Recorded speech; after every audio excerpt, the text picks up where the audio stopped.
कि कृष्ण जी जिस प्रकार से अपनी पत्नी रुक्मिणी को छोड़कर राधा से प्रेम करते हैं, राधा जो कि उनसे उम्र में 10 साल से अधिक बड़ी है और शादीशुदा भी है, तलाकशुदा नहीं है, उसके पति से उसके जो है संबंध अच्छे नहीं चल रहे हैं, वह अपने मायके में रह रही है। और वहीं पर समझाते समझाते तथागत बुद्ध ने मानव को उसकी गरिमा का एहसास कराया, मानवता की गरिमा का एहसास कराया, मानवता को उस स्तर तक लाके खड़ा कर दिया जहां भारत को पूरे विश्व में विश्व गुरु का दर्जा मिला। और विश्व गुरु का दर्जा वो ब्रह्मा जी ने बनाई है।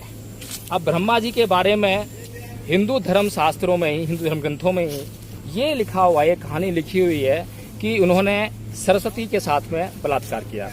ये सरस्वती जो है इंद्र जैसे देवता का कैरेक्टर देखने को मिलता है, जो कि जो अहिल्या है उसके जो पति हैं वो जब सुबह 3 साढ़े 3 बजे उठकर स्नान करने के लिए जाते हैं तो पीछे से इंद्र आते हैं और इंद्र जो है अहिल्या हाथ में बलात्कार करते हैं।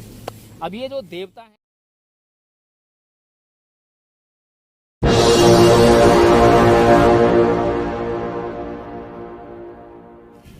अगर हम बात करें भारत की, तो भारत में जो धर्म और अधर्म को अगर देखा जाता है तो उसके अलग ही मायने हैं। चर्चा करें कि धर्म क्या है तो लोग बात करेंगे हिंदू होने की, बौद्ध होने की, जैन होने की, मुसलमान होने की, ईसाई होने की, यानी कि हिंदू धर्म, बौद्ध धर्म, जैन धर्म, ईसाई धर्म, यही उनकी नज़र में धर्म है।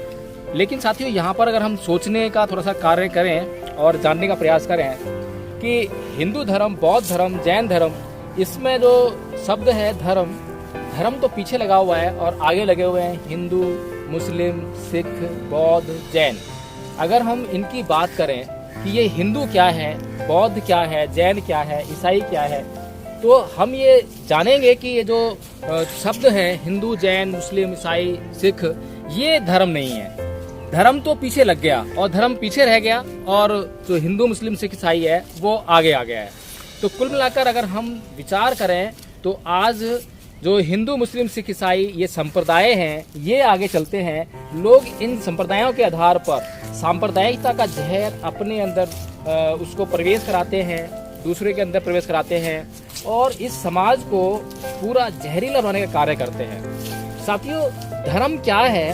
धर्म की परिभाषा देते हुए तथागत बुद्ध ने कहा है कि सब पापस्य अकर्णं कुशलस्य उपसंपदा सचित्त पर्योदपन्नं एतं बुद्धानुशासनम्, यानी कि किसी भी प्रकार के पाप कर्म का ना करना और सभी प्रकार के पुण्य कर्मों का करना, और ये जो पाप और पुण्य है इसके बीच के भेद को जानने के लिए एक अच्छे और सच्चे चित्त का निर्माण करना, इसी को धर्म कहते हैं। यही बुद्ध का शासन है। साथियों, अगर पाप पुण्य की बात करें तो पाप क्या है और पुण्य क्या है? तो जब हम पाप और पुण्य की बात करते हैं तो हम ये पाते हैं कि हर वह कार्य जो मेरे लिए अच्छा है, दूसरों के लिए अच्छा है, सभी के लिए अच्छा है और किसी के लिए भी बुरा नहीं है। हर किसी के लिए कल्याणकारी तो हो सकता है लेकिन अकल्याणकारी किसी के लिए भी नहीं है, तो वह धर्म है। लेकिन अगर इस बात को अगर हम ये जो संप्रदाय हैं हिंदू, मुस्लिम, बौद्ध, जैन, सिख, ईसाई, अगर इनकी परिभाषाओं पे हम जो है जांच करके देखें तो क्या ये जो शब्दावली है, ये जो परिभाषा है, क्या ये सटीक बैठती है? अभी मैं भारत का उदाहरण लेना चाहता हूँ क्योंकि हम लोग भारत के निवासी हैं और भारत में जो सरकार है वह मनुवादी सरकार है, हिंदू धर्म को मानने वाली सरकार है, हिंदू संप्रदाय को मानने वाली सरकार है और हिंदू धर्म के प्रचार प्रसार में बहुत जोर देती है, बहुत बल देती है। इतना ही नहीं कि जिस संप्रदायवाद से छात्रों को दूर रखना चाहिए, उस संप्रदायवाद की चपेट में वो छोटे छोटे नन्हे मुन्ने स्कूली छात्रों को भी उसमें ले लेती है और उनके जो स्कूली पाठ्यक्रम है उसमें सांप्रदायिकता का जहर घोल रही है। वहाँ पर अपने जो उनके माने हुए, जिनको वो मानती है महापुरुष या पुरुष, उनको पढ़ाने का कार्य करती है, लेकिन उनको धर्म क्या है, पाप क्या है, पुण्य क्या है, इसको पढ़ाने का कभी भी काम नहीं करती है, ना ये समझाने का काम करती है कि पाप पुण्य क्या है। और जब हम बच्चों को पाप पुण्य, धर्म अधर्म इस बात को नहीं समझाएंगे और सिर्फ हिंदू, मुस्लिम, सिख, जैन, ईसाई इन्हीं को समझाएंगे तो हमारे जो ये आने वाले बच्चे हैं कल को देश के नागरिक बनेंगे। इस देश के निर्माण में उनकी महत्वपूर्ण भूमिका भी निश्चित होना स्वाभाविक है। तो जैसे आज के बच्चे होंगे, जैसे आज के छात्र होंगे, वैसे ही कल के देश के नागरिक होंगे, और जैसे देश के नागरिक होंगे उसी प्रकार से इस देश का निर्माण भी होगा। तो अगर इस देश के छात्र आज सांप्रदायिकता के जहर में जिएंगे, आज सांप्रदायिकता के जहर को पिएंगे, तो कल इस देश के जो नागरिक बनेंगे वो सांप्रदायिकता के जहर से नहीं बच पाएंगे, बल्कि उससे लबालब रहेंगे। इस देश में मैं बिल्कुल उसी धर्म की बात करूंगा जिस धर्म का प्रचार प्रसार करने की इस देश की जो सरकार है वो पूरा काम करती है और लगातार दिन रात उस अभियान में लगी हुई है। मैं बात करूंगा हिंदू धर्म की, कि हिंदू धर्म के जो सिद्धांत हैं, हिंदू धर्म के जो आदर्श हैं, उनमें कहाँ तक धर्म है और कहाँ तक अधर्म है, कहाँ तक इंसानियत है और कहाँ तक महिलाओं के लिए इज्जत मान और सम्मान है, कहाँ पर जो है वो महिलाओं के इज्जत मान सम्मान और स्वाभिमान की बात करते हैं, उनकी मर्यादाओं की बात करते हैं।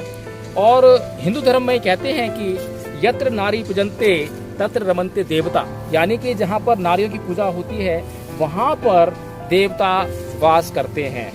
साथियों, ये बात तो बिल्कुल ठीक होनी चाहिए कि जहाँ नारियों की पूजा होती है वहाँ देवता निवास करते हैं।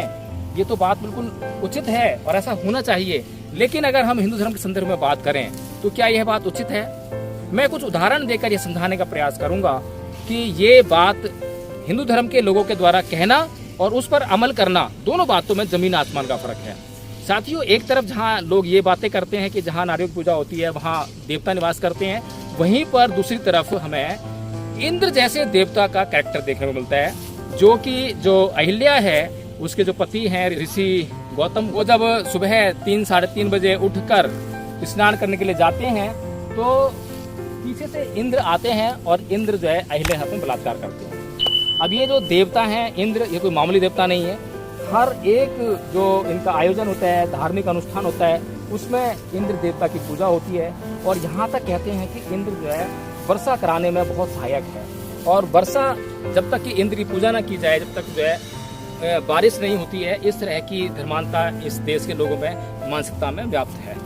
तो साथियों, ये एक कैरेक्टर है जो कि अहिल्या, जिसके पति सुबह सुबह स्नान करने जा रहे हैं, तो वो उनके पति का वेश धारण करके या किसी भी तरीके से वो जो अहिल्या में कर्म करते हैं, बलात्कार करते हैं। दूसरा कैरेक्टर लूंगा मैं इस सृष्टि के निर्माण का कार्य कहे जाने वाले, यानी कि हिंदू लोग कहते हैं कि ये जो सृष्टि बनाई है वो ब्रह्मा जी ने बनाई है। अब ब्रह्मा जी के बारे में हिंदू धर्म शास्त्रों में ही, हिंदू धर्म ग्रंथों में ही ये लिखा हुआ है, कहानी लिखी हुई है कि उन्होंने सरस्वती के साथ में बलात्कार किया। इस अपनी पोती या अपनी पुत्री जो भी संबंध रहा हो उसके साथ में इन्होंने जो है बलात्कार किया, उसको अपनी पत्नी के रूप में रखा। तो ये ब्रह्मा जी का कैरेक्टर है। इसके अलावा जो है शिव का कैरेक्टर मैं क्या बताऊं। शिव का कैरेक्टर अगर मैं महिलाओं के संदर्भ में बताने लगूं तो मुझे शर्म आ जाएगी। इतना घिनौना कैरेक्टर जो है शिव जी का है। इसके बाद कृष्ण जी का कैरेक्टर सभी जानते हैं कि किस तरह से नहाते हुई गोपियों के वस्त्र उठाकर वे ले आते थे, कदम का पेड़ था उस पर चढ़ जाते थे, और बहुत यत्न के बाद, बहुत गुहार लगाने के बाद गोपियों के द्वारा तब वे उनको वस्त्र वापस करते थे।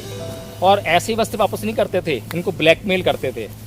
ब्लैकमेल करने के लिए जो है अब हिंदू लोग नाना प्रकार की कहानियाँ बनाते हैं। वो ये कहते हैं कि कृष्ण जी उनके वस्त्र इसलिए प्राप्त थे कि गोपियाँ जो नग्न अवस्था में वहाँ नहाती थी वो नहाना बंद कर दें। अब साथियों, ये तो बड़ी सोचने वाली बात है। ये जो लोग तर्क देते हैं कि इसलिए कृष्ण जी बस आते थे कि वहाँ गोपियाँ नग्न अवस्था में नहाती थी। तो हम गांव देहात में जाते हैं तो वहाँ हम देखते हैं कि जहाँ पर शौचालय आज भी उपलब्ध नहीं है, वहाँ पर जो महिलाएं हैं शौच करने के लिए सुबह सुबह गांव में अलग अलग क्षेत्र बटे होते हैं, जहाँ पर पता होता है कि महिलाएं कहाँ पर अपने शौच के ले जाएंगी और कहाँ पर पुरुष जाएंगे। वहाँ पर अगर कोई व्यक्ति जाए और उस सीमा का उल्लंघन करे तो उसे क्या कहेंगे। साथियों, इसी प्रकार से जिस सरोवर में, अब वो सरोवर में गोपियाँ पहली बार तो नहीं नहा रही थी और कोई एक गोपी तो नहीं नहा रही थी, वहाँ पर बहुत सारी गोपियाँ नहा रही थी। जब बहुत सारी गोपियाँ वहाँ नहा रही हैं और इतनी सारी गोपियाँ नहा रही हैं तो वहाँ एक जो कहें कि परंपरा या कहें कि वहाँ पर जो ऐसा चलन होगा कि वो सरोवर में जो है स्त्रियाँ ही नहा सकें।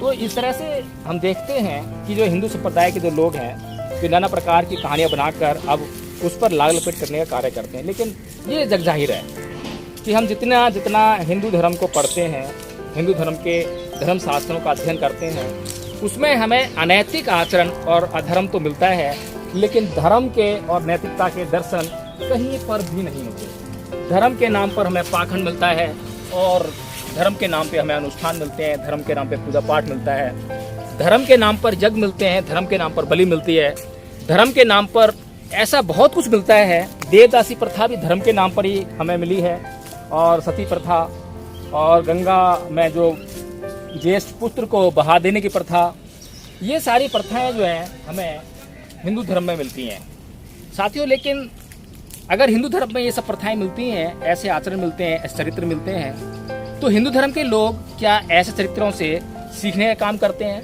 क्या कुछ नैतिकता वहाँ से उनको मिल सकती है? क्या नैतिक आचरण वहीं से मिल रहा है उनको? नहीं साथियों, क्योंकि अगर मैं बात करूं नैतिक आचरण की, तो अनैतिकता में से नैतिकता आप कैसे निकालोगे? आप लोहे में से सोना कैसे निकाल दोगे? और सोने में से लोहा कैसे निकाल दोगे? सोने की बनी हुई वस्तु तो सोने की ही कहलाएगी, और लोहे की बनी हुई वस्तु लोहे की ही कहलाएगी। साथियों, इस देश में तथागत बुद्ध ने इस देश के लोगों को नैतिक आचरण का पाठ सिखाने का कार्य किया। पहली बार इस देश में पूरे संसार को धर्म और अधर्म सिखाया। पहली बार तथागत बुद्ध ने इस दुनिया को पाप पुण्य समझाया, और पाप पुण्य समझाते समझाते तथागत बुद्ध ने मानव को उसकी गरिमा का एहसास कराया, मानवता की गरिमा का एहसास कराया, मानवता को उस स्तर तक लाके खड़ा कर दिया जहां भारत को पूरे विश्व में विश्व गुरु का दर्जा मिला। और विश्व गुरु का दर्जा पाने के बाद पूरे विश्व में भारत की चर्चा होने लगी, और भारत की चर्चा होने के बाद भारत में समझा जाने लगा कि भारत जो है वास्तव में ज्ञान की खान है। हमने बात करी स्त्रियों के मामले में हिंदू धर्म में क्या है, तो हमने चर्चा करी महिलाओं के संदर्भ में हिंदू धर्म के अधर्म और धर्म की नैतिकता की हमने खोजने का प्रयास किया। लेकिन जितना हमने खोजा उतना अधर्म मिला, उतनी ही अनैतिकता मिली। लेकिन अगर हम बात करें वास्तव में धर्म की, नैतिकता की और महिलाओं के संदर्भ में इन बातों की, तो हमें ये लगता है कि आज चाहे वो सीकर की घटना हो, चाहे वह हाथरस बलात्कार कांड हो, चाहे वो दिल्ली कैंट का मामला हो, चाहे वो कोई भी महिलाओं के साथ बलात्कार का कांड हो, अगर बलात्कार इस देश में हो रहे हैं तो उसके पीछे एक मानसिकता है। वह मानसिकता जातिवादी मानसिकता भी हो सकती है, लेकिन साथियों अगर यूनिवर्सल तौर पे हम देखें, सार्वभौमिक रूप से अगर हम सोचने का कार्य करें, तो भारत के अंदर तो जाति पे आधारित बलात्कार होते हैं, ये किसी छुपा नहीं है। लेकिन बलात्कार के पीछे सबसे बड़ी जो चीज़ है वो मानसिकता है, वो विचार है, वो चित्त का निर्माण है, वो आचरण है, नैतिकता है, वो धर्म अधर्म की बात है। क्योंकि इस देश के लोग जो जिस लाइफ स्टाइल को जी रहे हैं उसमें उनके जीवन में धर्म को कोई स्थान नहीं है, नैतिकता को कोई स्थान नहीं है। आज उनको इस बात से कोई लेना देना नहीं है कि जो सामाजिक संबंध है वो कैसे सुख शांति और समृद्धि से भरपूर हों। क्योंकि साथी तथागत बुद्ध ने 5 सील दिए, और 5 सीलों का जो पालन करेगा तो वह खुद शांति में रहेगा, दूसरे भी शांति में रहेंगे, इस पूरे समाज में सुख शांति और समृद्धि का वास होगा। लेकिन साथियों उन 5 सीलों का आज कोई पालन करते हुए दिखाई नहीं देता है। आज हम देखते हैं कि हर एक पुरुष के अंदर सेक्सुअल मेंटलिटी है वो बहुत ज़बरदस्त रूप से समाई हुई है, और ये जो सेक्सुअल मेंटलिटी है कोई उसकी अपनी देन नहीं है, क्योंकि जब वह पैदा हुआ था तब उसके अंदर सेक्सुअल मेंटलिटी नहीं थी। लेकिन जो उसको वातावरण मिला, जो पर्यावरण मिला, उसमें सेक्सुअल मेंटलिटी थी, और उस सेक्सुअल मेंटलिटी से उसकी सेक्सुअल मेंटलिटी डेवलप हुई। यानी कि इस देश की जो सरकारें हैं जो धर्म धर्म धर्म के नाम पे धर्मांधता का प्रचार प्रसार करती है, उसने कभी भी सेंसर बोर्ड का सही इस्तेमाल नहीं किया। टीवी में, फिल्मों में, यानी कि जो मीडिया है, मीडिया के किसी भी क्षेत्र में जहां पर नग्नता की सारी हदें पार कर दी, और नग्नता का खुला नाच हमें आज मीडिया के माध्यम से देखने को मिलता है। फिल्मों पर तो किसी भी तरह की पाबंदी है ही नहीं, फिल्मों में हर तरह की नग्नता। अगर मैं कहूँ कि आप कुछ ऐसी फिल्में हैं जिनको आप परिवार के साथ मिलकर बैठकर नहीं देख सकते हैं, तो साथियों हमें ये सोचना पड़ेगा कि ये जो बलात्कार समाज में आ रहे हैं, बलात्कार की घटनाएं जो समाज में हो रही हैं, इनके पीछे कानून जिम्मेदार नहीं है, क्योंकि कानून किसी भी घटना को, किसी भी अपराध को रोक नहीं सकता, बल्कि कानून तो उसके होने के बाद उसको सजा दे सकता है। और सजा से आज तक कभी भी कोई समाज नहीं बदला है। किसी समाज का निर्माण कानून से नहीं हुआ है, बल्कि कानून ने तो नियमित करने का प्रयास किया है, यानी कि एक डर दिखाने का कार्य किया है कि भाई अगर आप ऐसा करेंगे तो इसके पीछे आपको इसका ये दंड मिलेगा। लेकिन साथियों, जो मेंटलिटी है वो जब हावी हो जाती है तो वह अपराध को कर देता है, वह हर हद को पार कर देता है, और जब हद पार होती है तो अपराध घटित हो जाता है। तो साथियों, हमें ये समझना चाहिए कि हमें अपने जीवन में नैतिक आचरण को जगह देनी चाहिए। हाँ, आदर्श उन लोगों को मानना चाहिए जिनका जीवन वास्तव में आदर्श से भरपूर है। अगर मैं आदर्श के रूप में कृष्ण की बात करूं, शिव की बात करूं, ब्रह्मा की बात करूं, इंद्र की बात करूं, तो अगर मैं इनको आदर्श के रूप में मानूं जैसा कि हिंदू समाज मानता है, मेरे जीवन में कभी भी नैतिकता आ ही नहीं सकती है। क्योंकि मेरे जीवन में एक, अगर मान लीजिए मैं किसी महिला से प्रेम करना चाहूँ तो वहाँ पर जो है मुझे आदर्श मिल जाएगा कृष्ण जी का, कि कृष्ण जी जिस प्रकार से अपनी पत्नी रुक्मिणी को छोड़कर राधा से प्रेम करते हैं। राधा जो कि उनसे उम्र में 10 साल से अधिक बड़ी है और शादीशुदा भी है, तलाकशुदा नहीं है, उसके पति से उसके जो है संबंध अच्छे नहीं चल रहे हैं, वह अपने मायके में रह रही है, और वहीं पर जो है कृष्ण जी के साथ में उसके प्रेम संबंध स्थापित हो जाते हैं। तो साथियों, इस तरह के जो प्रेम संबंध हैं अगर स्थापित करने के लिए अगर कहीं से प्रेरणा लेनी है तो उसके लिए हमें कृष्ण जैसे चरित्र को, आदर्श को ही देखना होगा। और इसीलिए साथियों, आज हम समाज देख रहे हैं कि इतना अधर्म व्याप्त है कि धर्म को जगह नहीं मिल पा रही है, और धर्म को जब जगह नहीं मिलेगी तो लोग धर्म की बात नहीं करेंगे, धर्म को समझेंगे नहीं। इसी साथ हम जो है इस बात को समाप्त करते हैं और आगे फिर चर्चा करेंगे। जय भीम, नमो बुद्ध साथियों।